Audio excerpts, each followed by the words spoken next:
Friends, pronoun की last class में हमने सारे टाइप्स कंप्लीट कर लिए थे। आज से हम स्टार्ट करने जा रहे हैं प्रोनाउन के यूजेस और उनके रूल्स। तो चलिए स्टार्ट करते हैं आज के एजुकेटिव वीडियो।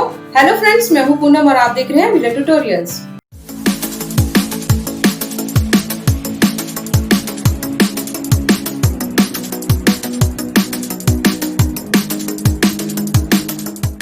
आज हम जो पढ़ने जा रहे हैं वो है दोस्तों uses of personal pronoun. Personal pronoun मैंने आपको जैसे पहले ही बताया था, पर्सनल प्रोनाउन को हम हिंदी में बोलते हैं पुरुषवाचक सर्वनाम।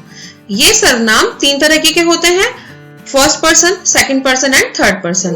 फर्स्ट पर्सन जो बोल रहा है, सेकंड पर्सन जो सुन रहा है, थर्ड पर्सन जो जिसके बारे में बात हो रही है।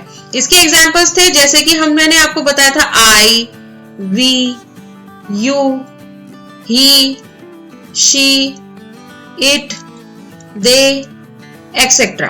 ये इसके एग्जाम्पल्स थे। इसका सबसे पहला रूल जो है वो क्या कहता है, देखिए दोस्तों, when there are all types of personal pronoun in one sentence, then use 2-3-1 rule. जब भी किसी सेंटेंस में तीनों तरह के पर्सनल प्रोनाउन का इस्तेमाल होगा, यानी कि फर्स्ट पर्सन, सेकंड पर्सन और थर्ड पर्सन, तो हम क्या करेंगे दोस्तों, ये 2-3-1 रूल जो है, यानी कि सबसे पहले सेकंड पर्सन, फिर थर्ड पर्सन और फिर फर्स्ट पर्सन, ये रूल को हमें फॉलो करना है। जैसे कि मैंने एग्जांपल आपको नीचे दिया हुआ है, you, he and I shell study for the exam. ये नॉर्मल सेंटेंस है, इसमें ना कोई बुरी बात है ना ही कोई बहुत अच्छी बात है, तो ये नॉर्मल सा सेंटेंस है। इस सेंटेंस में हमने सबसे पहले क्या किया है, सेकंड पर्सन को यूज किया है, फिर थर्ड पर्सन को यूज किया है और फिर फर्स्ट पर्सन को यूज किया है। ठीक है, तो इसका मतलब हमने क्या रूल फॉलो किया इसमें, 2, 3 और 1।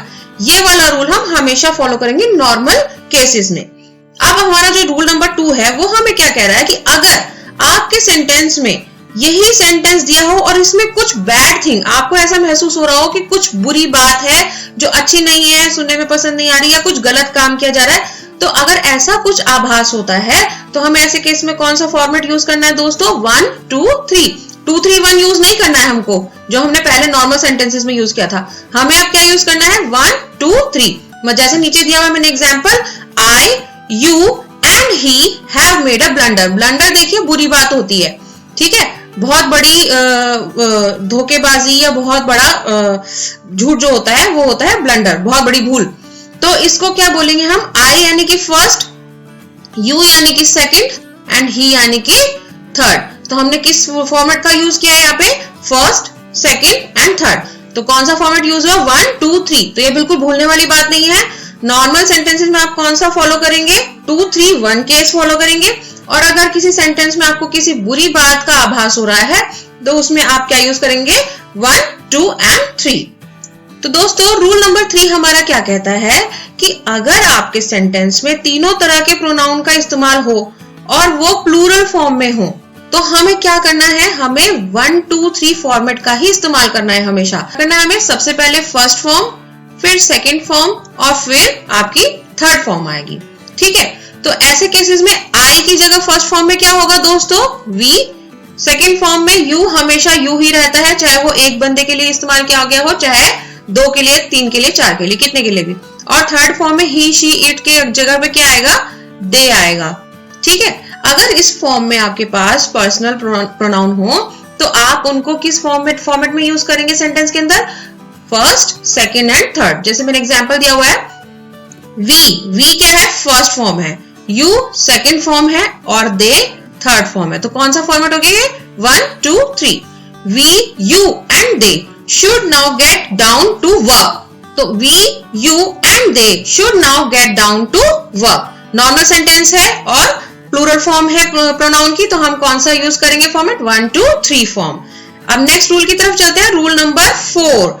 रूल नंबर 4 में देखिए दोस्तों क्या होता है, जैसे ऐसे वर्ड अगर आपके सेंटेंस में है, जैसे कि लेट, सेंटेंस आपका शुरू हो रहा है लेट से, या सेंटेंस में लाइक है, बिटवीन है, बट, एक्सेप्ट, या प्रीपोजिशन। प्रीपोजिशन कौन से होते हैं दोस्तों, जैसे ऑन, इन, अंडर, इस तरह के प्रीपोजिशंस होते हैं। प्रीपोजिशंस को क्या कहते हैं, वे शब्द जो संज्ञा या सर्वनाम के पहले इस्तेमाल होते हो उन्हें हम क्या बोलते हैं, प्रीपोजिशंस बोलते हैं।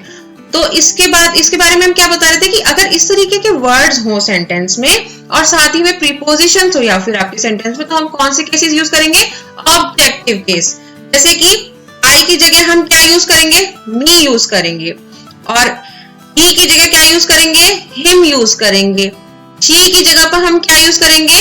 हर यूज करेंगे। इस तरह के जो वर्ड्स सेंटेंस होंगे जिसमें इस तरह के वर्ड्स होंगे, तो उसमें हमें ऑब्जेक्टिव केस यूज करना है पर्सनल प्रोनाउन का। जैसे कि आई की जगह मी, ही की जगह हिम, शी की जगह हर। अब जैसे कि लेट मी और आई डू दिस वर्क, मुझे इसका मतलब क्या है सेंटेंस का? कि मुझे ये काम करने दो, ठीक है। अब इसमें मी आएगा कि आई आएगा? जैसे मैंने आपको बताया था इस सेंटेंस में क्या आ गया? लेट आ गया है। तो हमें ऑब्जेक्टिव केस को सही करना है, यानी कि मी इसमें सही है और आई इसमें गलत है। सेंटेंस सही क्या होगा? Let me do this work. उसी तरीके से ही लाफ्ड एट मी और आई, तो इसमें क्या आ गया है? देखिए दोस्तों, एट क्या है? आपका प्रीपोजिशन है। तो प्रीपोजिशन की जगह पे क्या आएगा? आपका ऑब्जेक्टिव केस आएगा प्रीपोजिशन के बाद। तो इसमें मी आपका सही है और आई आपका गलत है। तो ये चीज आपको बिल्कुल ध्यान रखनी है कि अगर प्रीपोजिशन है या इस तरह के वर्ड्स आपके सेंटेंस में है, तो आपको ऑब्जेक्टिव केस का ही इस्तेमाल करना है। अब आता है देखिए रूल नंबर 5। ये रूल नंबर 5 आपको क्या बता रहा है?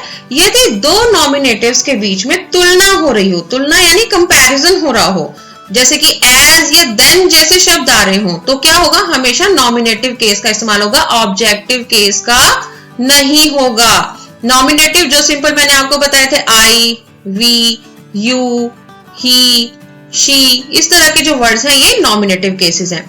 तो अगर दो नॉमिनेटिव्स के बीच में कंपैरिजन हो रहा है और एज या देन जैसे वर्ड सेंटेंस के बीच में आ रहे हैं, तो आपको क्या करना है? सिर्फ नॉमिनेटिव केस का ही इस्तेमाल करना है। जैसे एग्जांपल में मैंने दिया है, he is as fast as me और आई। अब इसमें क्या बता रहा है? कि वो उतना ही तेज है जितना कि मैं। अब मी का मतलब भी मैं है, आई का मतलब भी मैं है। तो अब आपको ये देखना है कि इन दोनों में से हमें क्या लगाना है इसके अंदर। तो मैंने क्या बताया था कि अगर कंपैरिजन हो रहा है तो हम क्या करेंगे? नॉमिनेटिव केस ही लगाएंगे। तो इसमें आपका आई आएगा, मी नहीं आएगा। He is as fast as I. उसी तरीके से दूसरा एग्जांपल देख लीजिए, I run faster than him और ही।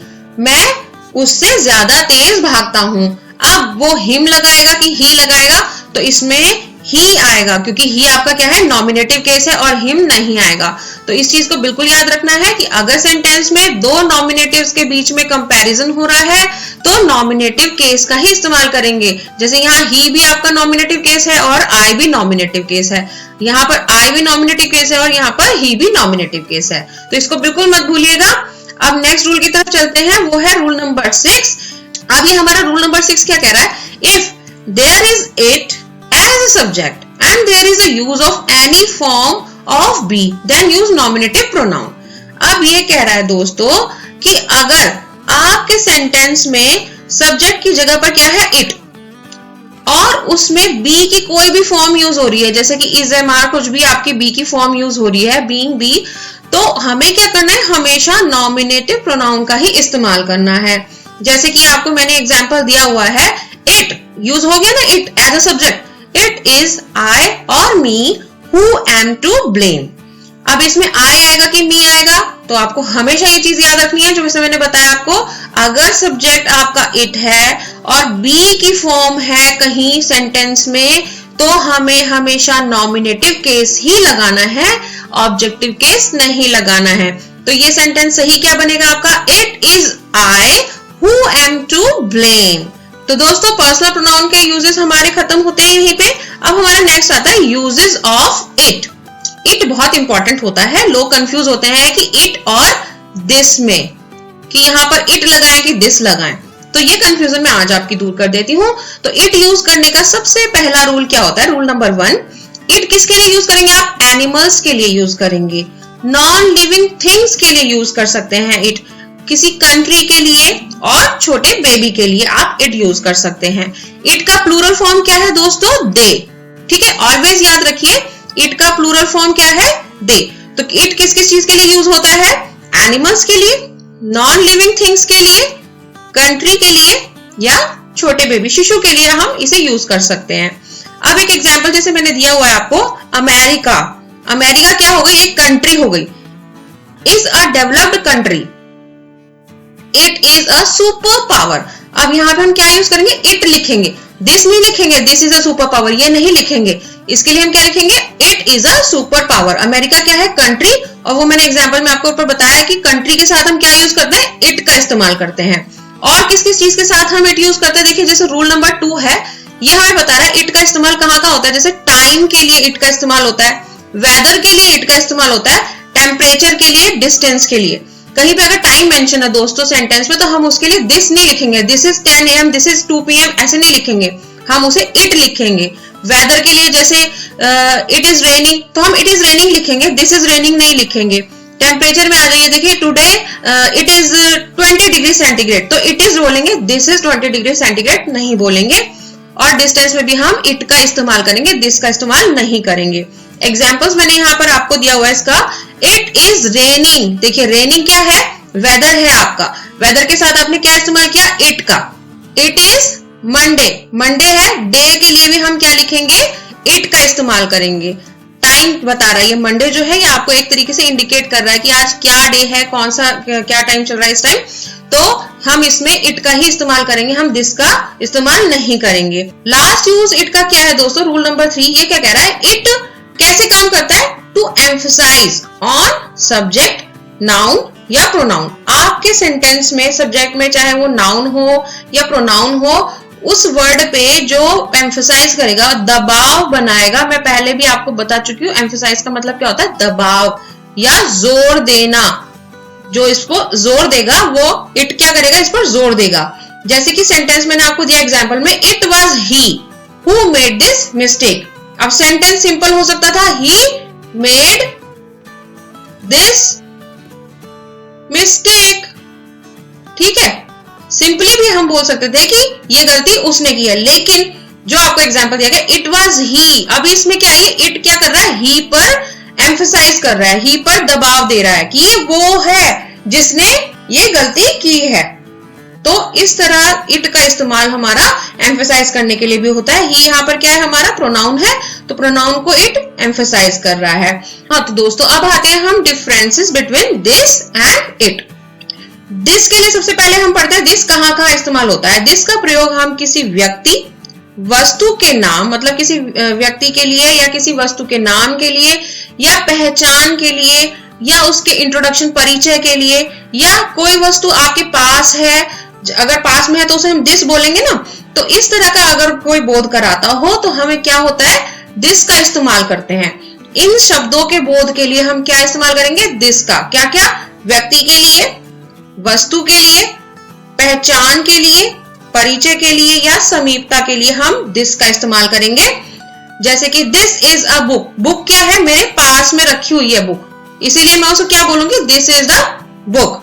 अब ये this is a pen, pen भी मेरे पास रखा हुआ है, इसलिए मैं उसे क्या बोलूंगी, दिस इज अ पेन। तो जो मेरे पास में रखी हुई है चीज, उसे बताने के लिए मैं दिस का इस्तेमाल करूंगी, इट का इस्तेमाल नहीं करूंगी।